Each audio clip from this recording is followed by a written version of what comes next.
नमस्ते दोस्तों, स्वागत है आपका चैनल यूनिक्यू में। तो आज हम देखेंगे एटॉमिक स्ट्रक्चर का एक part, bourse theory of hydrogen like atom.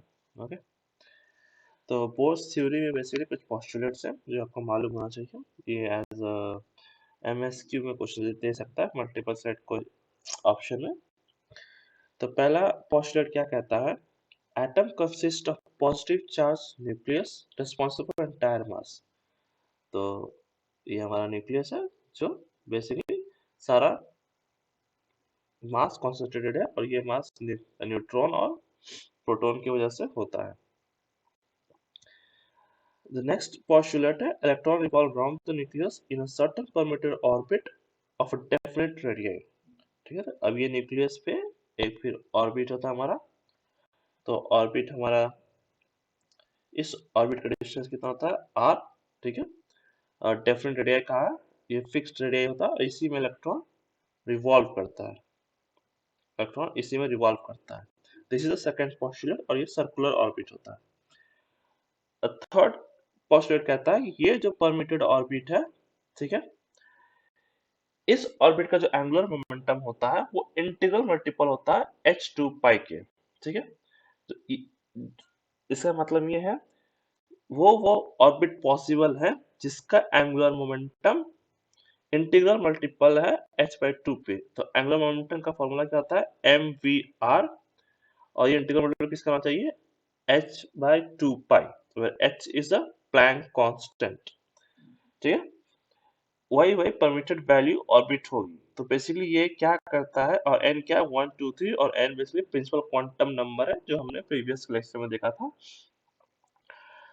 तो ये बेसिकली क्या करता है? क्वांटाइज्ड करता है कि फिक्स्ड ऑर्बिट ही होगा, उसके अलावा कोई ऑर्बिट हो नहीं सकता। ठीक है, आर्बिट्री ऑर्बिट, और इस ऑर्बिट की एनर्जी फिक्स होगी। तो basically this is a quantization of orbits. Next postulate कहता है ऑर्बिट्स आर क्वांटाइज्ड। वही जो मैंने बोला, इसी पे जो थर्ड पॉइंट का एक्सटेंशन है कि ये जो ऑर्बिट्स होते हैं वो सारे क्वांटाइज्ड होते हैं, और वो पॉसिबल है जो क्वांटाइज में M V R equal to N H by two pi, ये सेट बैठेगा, वही ऑर्बिट होगा, बाकी नहीं होगा।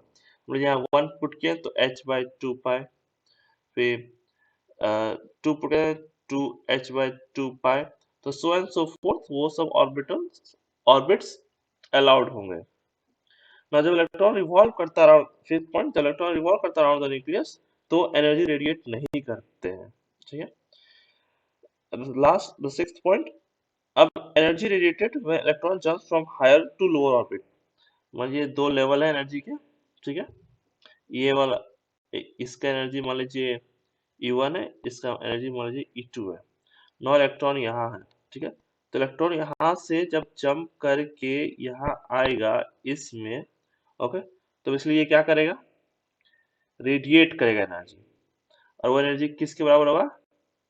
E1 माइनस E2 के। और फ्रीक्वेंसी की, अब मान लीजिए फ्रीक्वेंसी निकालें तो क्या करेंगे आप? h into mu. ओके, तो h क्या है? प्लैंक कांस्टेंट है ना। मान लीजिए इलेक्ट्रॉन अब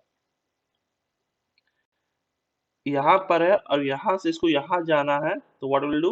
it will absorb energy, energy लेगा तब इस यहाँ पे आएगा, यहाँ पे एब्जॉर्ब करेगा। जब लोअर टू हायर जाएगा इट विल ऑब्जर्व एनर्जी, और जब हायर टू लोअर आएगा तो it will radiate energy. Okay,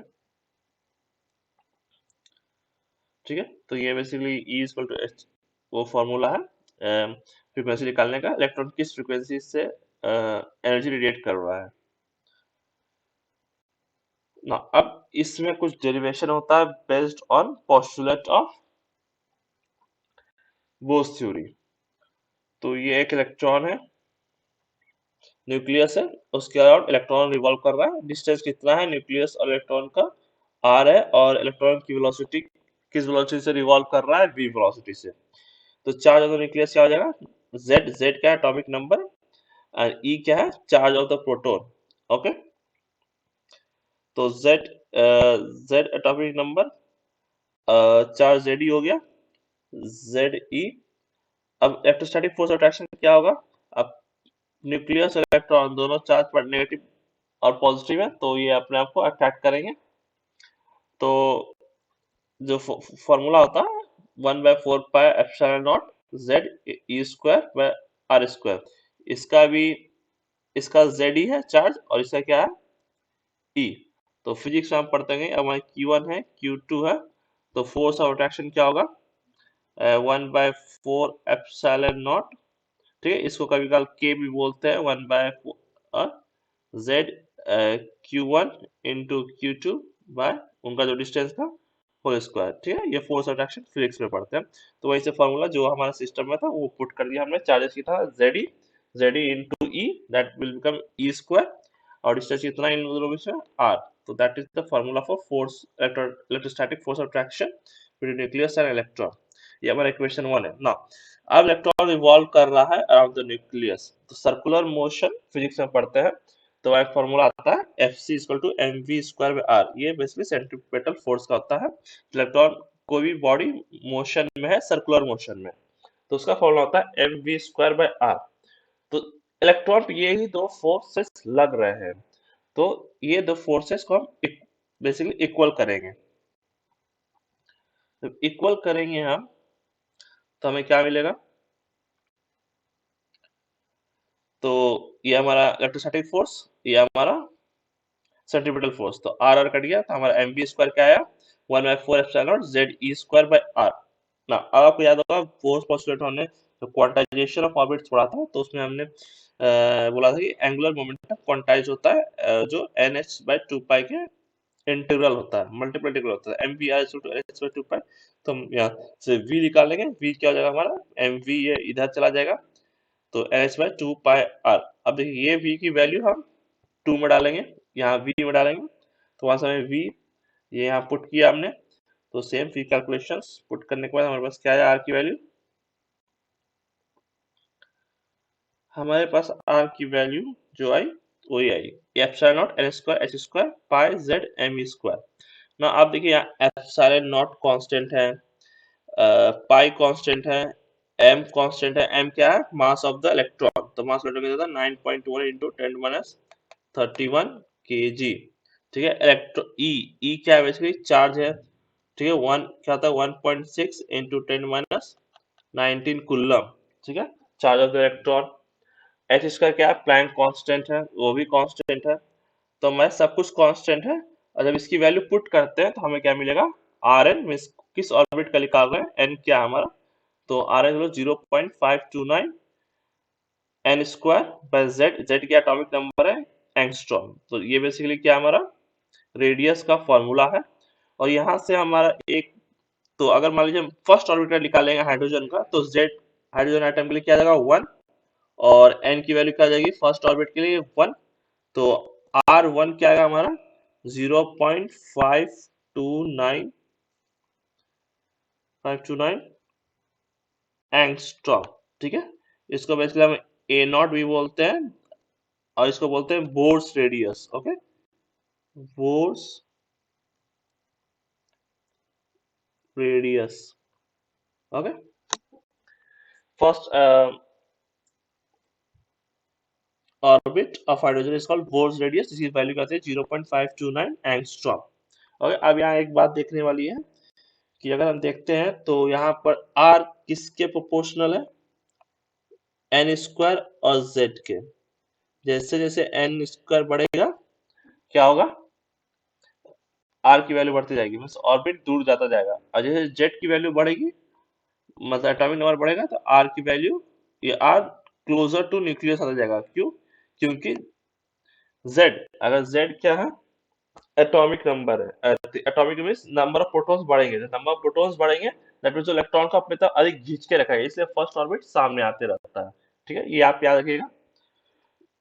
अब देखिए, अब जो आर की वैल्यू है हम 3 में पुट करेंगे, 3 में हमारा क्या था v equal to h by 2 pi m r. अब इसे क्या निकालेंगे हम वेलोसिटी निकालेंगे, इलेक्ट्रॉन की वेलोसिटी कितनी है, तो तब ये पुट करेंगे हम आर की वैल्यू यहाँ पे जो हमने ये निकाला, तो सब पुट करके रखा, सब जो जो कटता था वो कट गया, तो v की वैल्यू आई एम ई square z 2 epsilon naught n h. तो यहाँ भी जेड एन को छोड़ के बाकी सारे कांस्टेंट है। ओके, तो उनकी वैल्यू हम पुट करेंगे, तो हमारे v की वैल्यू क्या आ जाएगी? तो v की वैल्यू जो आएगी वो 2.18 इंटू 10⁻6 z/n, और v किसके प्रोपोर्शनल है? z और n के। ठीक है, तो प्रोपोर्शनलिटी याद रखिएगा, r किसका प्रोपोर्शनल था? n स्क्वायर बाय z के। ठीक है, अब बात करते हैं एनर्जी की। एनर्जी की इलेक्ट्रॉन कितनी होगी? ओके, जब वो रिवॉल्व करता है अराउंड द न्यूक्लियस। तो एनर्जी के दो पार्ट होते हैं, kinetic energy and potential energy. Kinetic energy कैसे निकालते हैं? हाफ एम वी स्क्वायर, जहाँ वी वेलोसिटी ऑफ इलेक्ट्रॉन, और पोटेंशियल एनर्जी का फॉर्मूला होता है, मान लीजिए पॉजिटिव नेगेटिव। ठीक है, तो इन दोनों के बीच में पोटेंशियल एनर्जी निकालना है, तो फॉर्मूला होता है Q1 इंटू Q2, दो चार्ज पार्टिकल है, Q1 इंटू Q2, और सेपरेटेड डिस्टेंस r, उनका पोजीशन क्या है? Q1 into Q2, 1/4 epsilon naught by r। ठीक है, तो यहाँ पर हमारा एक इसका कितना चार्ज है? Ze है, और इलेक्ट्रॉन चार्ज कितना है? E है। तो Ze into E, that is Ze square, and 4 r distance r है, तो वही हमारा आएगा। सिंस और हमारा ये फोर्स अट्रैक्टिव है, तो हम यहाँ नेगेटिव साइंस लगाते हैं पोटेंशियल में। ओके, और याद, और यहाँ पर हमने v, ये mv स्क्वायर की वैल्यू पुट की है इक्वेशन नंबर 4 से। ठीक है, mv स्क्वायर देखिए हमने यहाँ निकाला था, mv स्क्वायर, देखिए ये हमारा mv स्क्वायर हमने यहाँ निकाला था। ठीक है,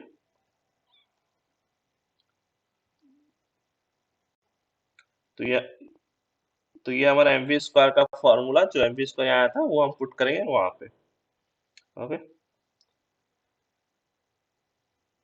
तो इसको पुट करने के बाद हमारा जो एनर्जी हो जाता है, बेसिकली ये आता है 1/4 ओके, ये अपने एमबी का वैल्यू पुट किया, तो सॉल्व करके और यहाँ पर भी आप देखिए रेडियस, यहाँ पर रेडियस है, तो रेडियस का इक्वेशन 4 नंबर से जो हमने निकाला था रेडियस, वो पुट कर देंगे वैल्यू। उसके बाद इसको सॉल्व करते करते हमारे को हमको मिलेगा -36.13.6 z square by n square electron volt. ये एनर्जी होती है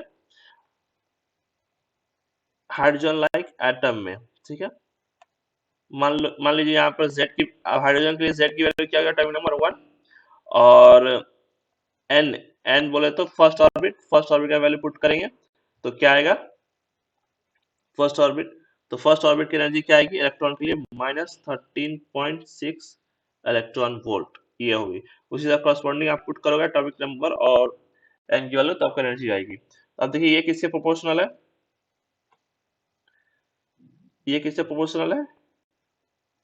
जेड स्क्वायर बाय एन के लिए, is proportional to z square n square, v proportional था z बाय n के, और r प्रोपोर्शनल था n स्क्वायर बाय z के।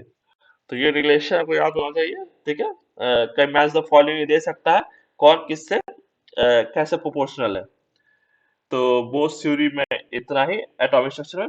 नेक्स्ट हम आगे डिस्कस करेंगे जो आगे का सिलेबस होगा आईटी जैम का। Okay, that was all in this video. Thanks for watching.